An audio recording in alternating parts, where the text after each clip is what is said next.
ഒരു കാട്ടിൽ അതീവ സാമർത്ഥ്യക്കാരനും വളരെ മടിയനുമായ ഒരു സിംഹരാജാവും സൂത്രശാലിയായ ഒരു മന്ത്രിക്കുറുക്കനും ഉണ്ടായിരുന്നു.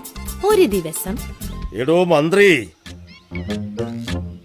ഓ അടിയൻ. എടോ, ഈയിടെയായി തനിക്ക് എന്റെ കാര്യത്തിൽ ഒരു ശ്രദ്ധയുമില്ല. അതെന്താ പ്രഭു അങ്ങനെ പറഞ്ഞത്? എടോ, താൻ എന്റെ ആരോഗ്യം ശ്രദ്ധിച്ചോ? പഴയതുപോലെ ഒന്നിനും വയ്യടോ. ഇരതേടി പോകാനുള്ള ശക്തിയൊക്കെ ക്ഷയിച്ചു. ഭക്ഷണം കഴിക്കാതെ ജീവിക്കാനും പറ്റില്ലല്ലോ. അത് ശരിയാ, രാജാവിന് നല്ല ക്ഷീണമുണ്ട്. താനേ വലിയ ബുദ്ധിമാനല്ലേ, എന്തെങ്കിലും ഒരു മാർഗം പറഞ്ഞു താടോ. എനിക്ക് കുറച്ച് സമയം തരൂ രാജാവേ, ഞാൻ മനസ്സിരുത്തി ഒന്ന് ആലോചിച്ചു നോക്കട്ടെ.